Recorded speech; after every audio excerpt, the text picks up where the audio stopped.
Oh yeah, hey, so a while ago, I made a video about a bunch of microcassette players that I have in my house. If you haven't watched it, you should go look at it. The problem was, when I got to the very end of it, I had this mini cassette player, which says Micro 2 because GE likes to be sneaky with their branding. At the time, I didn't have any tapes for it because I ordered the tapes maybe in early February, something like that, and I was waiting for them to show up. Waiting through February, waiting into March, and then I got a notification that they had been lost in the mail, that they landed somewhere in Illinois but didn't make it to me. I got a hold of folks at the post office, tried to figure out where it was. They said they couldn't find it. They opened an investigation. It was a whole thing. The guy who I was in contact with there was either on vacation or sick for weeks on end. I couldn't get a hold of anyone. Horrible experience. And I love the Postal Service. I think the Postal Service is awesome, but it was not good in this particular instance. This is the only problem I've ever had with them. Other than that, zero complaints. And the seller on eBay, he was super nice. He was like, listen, eBay is not going to refund this item because it's a really small item. It's not covered by eBay's money back guarantee. That sucks. I'm so sorry. So here's what we're going to have you do if you're interested. Place an order for another pack of tapes. But this time, I'm going to refund your purchase and I'm going to send you a triple order. And that's exactly what he did, and it just showed up. So the order itself was 2 of these Scotch RD30 mini cassettes. The triple order, of course, would be, those 2, plus this one, and this one, and this one, and this one that I opened so I could get the tapes out and actually, use them. So, yeah, I have a few of these now. These tapes are compatible with Norelco-style equipment. Scotch brand RD30 mini cassette with metallic sensing foil. They've got that sensing foil right there. I don't have any micro cassettes that have that, so it's kind of cool that the mini cassettes have it.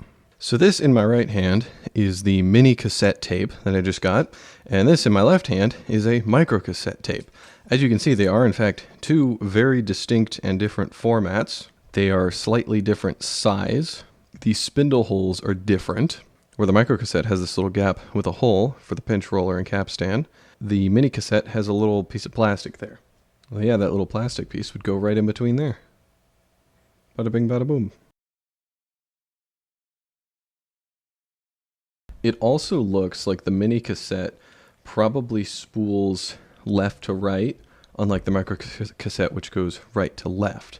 Most cassettes go left to right anyway. So last time I was messing with this thing, I put a new belt in it, and that new belt is in fact turning the spools. But the problem is, when I put a tape in it and hit play, it doesn't quite work. I think the problem is that the belt is just a little too loose. So what I'm going to do today is take this bad boy apart again, see if I have another belt that would work better, and then put that in. And if I do, then awesome, I have a working mini cassette player. And if I don't, then, it is what it is. Such is life. So I'm going to put the battery compartment and the front cover back on this because I don't actually need those to be off when I'm getting to the belt. The back of this thing is held on with 3 screws. I guess I should mention in this video, this is the GE Micro 2 cassette player. It's the 3-5330A Micro 2 cassette recorder. Even though it says micro, it definitely is not a micro cassette recorder. It is a mini cassette recorder. This looks like a job for the tiny screwdriver set. Now that we've got the screws off, this back piece just lifts right off, and we can see, what we need to see, which is the belt. So down here we have the motor. This is a big flywheel. We just need a belt going between the 2. So our options aren't looking great here. I've got a few belts that might work, but they kind of just look like the same size. And the next smallest option is way too small. So I'm not super confident about this.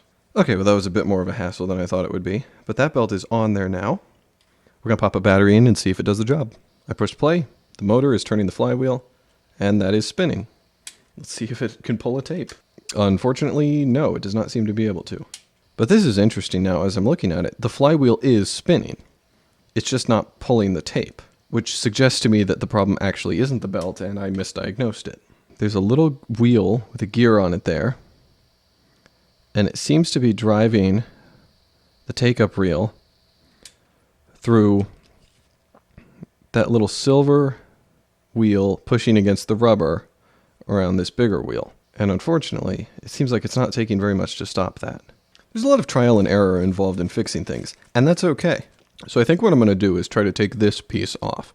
Now there's a really tiny C-clip holding it on. These are really fun, and I've heard people call them oh shit clips or oh Jesus clips or, Jesus clips or whatever, because they have a habit of flying off across the room and making you go, oh shit, or oh Jesus, or whatever.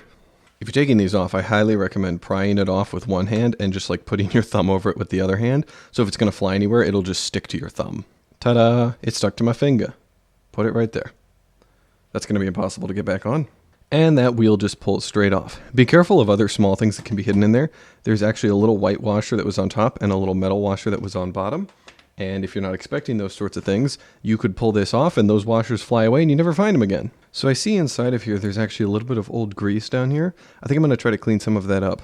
And then this is just a spindle that little wheel sits on. So I'm going to put a little lubricant on there, maybe get the wheel spinning a little more freely. There is no tension here that I can adjust. I'm not even sure I can adjust the tension of that wheel. Okay, so I've got that all put back together, including the little washers, C-clip. It's all cleaned, lubricated, all the good stuff I said I would do. Sure enough, it's turning it. Fast forward, rewind, record, which when you push the record function automatically starts playing it, which I think is cool. You don't have to hold a record button and then push. Stop is just a little flick. Or, of course, if you're in play mode, you can just go up for a stop. Well, I guess let's try to put a tape in it and see if it works. Yeah, I didn't think so. It had occurred to me that some of this might just be really worn out. That would be unfortunate if that's the case. Well, that's kind of a shame. That's pretty disappointing, especially given how long it took me just to get the stinking tapes for the thing.